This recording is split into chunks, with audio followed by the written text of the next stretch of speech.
আজ 21শে সেপ্টেম্বর 2024 ইংরেজি।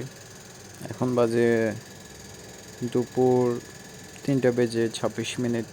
তো আস্তে আস্তে দুপুর থেকে এখন সন্ধ্যার দিকে বিকেলের দিকে এখন সময়টা এগিয়ে যাচ্ছে। তো আজকে আমার 100তম ভিডিওটা আমি কিছুক্ষণ আগে আপলোড করলাম।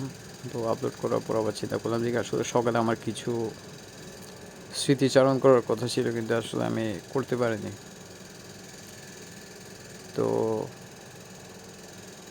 আমি সকালে যখন আজকে চা খাচ্ছিলাম সকালের দিকে, তখন আমার মনে হচ্ছিল যে কি আমি বাংলাদেশে আছি। কারণ বাংলাদেশের মতো হালকা হালকা ঠান্ডা লাগছিল, ওয়েদারটা একটু অন্যরকম মনে হচ্ছিল। তখন আমি মনে মনে এটাও চিন্তা করলাম যে কি আমি যদি বাংলাদেশে থাকতাম, আমি যদি চা খেতাম, চা খেয়ে খেয়ে আসলে বাইরের জানালার দিকে আমি তাকিয়ে তাকিয়ে প্রকৃতিটা আমি উপভোগ করতাম। ওই জিনিসটা আমার মনে হয়েছিল। তো এরপর আমি চেয়েছিলাম যে কি একটা রেকর্ডিং করি, কিন্তু পরবর্তীতে আর সেটা হয়ে ওঠেনি।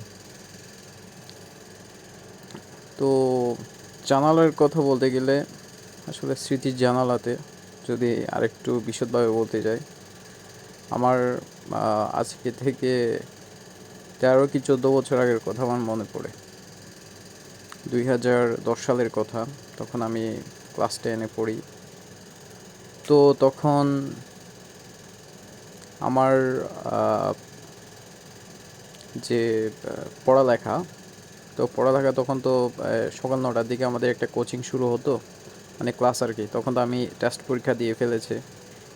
3 মাস সময় আছে, 3 মাস প্রিপারেশন, 3 মাস 3.5 মাস প্রিপারেশন। তো সে মোতাবেক আমি করা শুরু করি, পড়ালেখা করা শুরু করি। তো তখন আমাদের ক্লাস হতো 9টা থেকে পর্যন্ত, দুপুর 12টা পর্যন্ত খণ্ডকালীন ক্লাস হতো। তো এরপর আমি কি করতাম, ক্লাসে যেতাম সকালে। তখন তো শীতকাল ছিল, তখন তো শীত আরও অনেক বেশি পড়তো এখনকার চাইতে। আর পরিবেশটাও ছিল অনেক ডিফারেন্ট। এখন যে এরকম একটু ঘিঞ্চি টাইপের হয়ে গিয়েছে, তখন এরকম ছিল না। তখন ছিল খোলামেলা পরিবেশ, একদম চারদিকে সব কিছু সবুজ প্রকৃতি। মানুষের হাতে স্মার্টফোন ছিল না, ইন্টারনেট ছিল না। তখন ছিল সিডি ক্যাসেটের যুগ, তখন ছিল ডিশ লাইনের যুগ। মানুষ তখন ডিশ লাইন তখন সবার ঘরে পৌঁছায় নাই।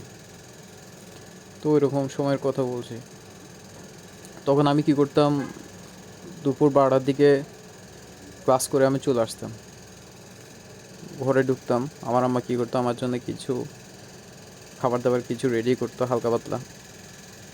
আমি তারপর কী করতাম, ওগুলো খেতাম। খাওয়ার পর একদিন হিসাব বিজ্ঞান, আরেক দিন অঙ্ক, আরেক দিন ইংলিশ, এভাবে করে আমি আমার পড়ালেখা করতাম। এখন পড়ালেখা করতে করতে তখন আমি আমার আম্মার সাথে বিভিন্ন রকম ব্যাপারে কথা বলতাম, আর এদিকে জানালার দিকে তাকিয়ে দেখতাম কিছুদিন পর পর। কারণ তখন শীতকালীন যে একটা বাতাস ছিল, ওটা কিন্তু জানালা দিয়ে একদম ফুরফুরেভাবে তখন আমাদের ঘরে ঢুকতো। ওই বাতাসটা উপভোগ করতাম কিছুক্ষণ পর পর জানালার সামনে গিয়ে। মানে তখন ইচ্ছা করতো যে কি আরও দাঁড়িয়ে থাকি।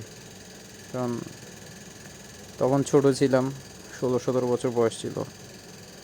জীবনের অনেক কিছু তখন বুঝতাম না, অনেক তখন এখনকার মতো ঝাঁঝামেলাও ছিল না, হুতাশটাও ছিল না।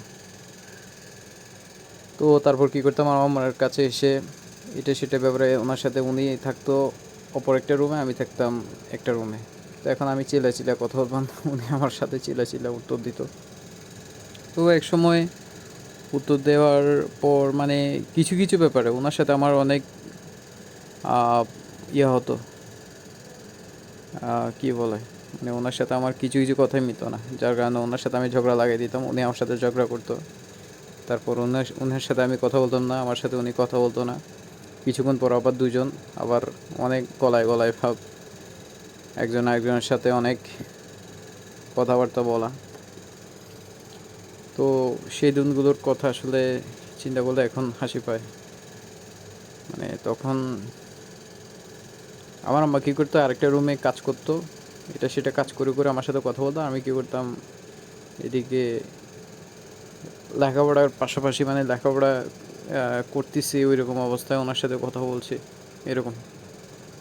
তো জিনিসগুলো আসলে এখন চিন্তা করলে অনেক হাসি পায়, তখনকার আসলে দিনগুলো ছিল অন্যরকম। আর তখন তো আমার তো স্মার্টফোন ছিল না, তখন ছিল আমার কাছে বাটন একটা ফোন ছিল, স্লাইডিং সিস্টেমের একটা ফোন ছিল। ওই স্লাইড ফোনটা দিয়ে তখন গান টান শুনতাম, বিভিন্ন রকম হিন্দি বাংলা কিছু গান ছিল, গানগুলো শুনতাম, ওগুলো ভিডিও দেখতাম। তখনকার আসলে জীবনটাই ছিল অন্যরকম। এখন ওই জীবনটা এখন আসলে আর খুঁজে পাওয়া যাবে না। এখন মাঝে মধ্যে চিন্তা করি ওই দিনটাতে চলে যাওয়ার জন্য। আসলে ওই দিনটা ছিল অনেক দারুণ একটা দিন, মানে অনেক তা ভালো কিছু। তখনকার সময় আসলে দিনগুলো ছিল আসলে অনেক ভালো।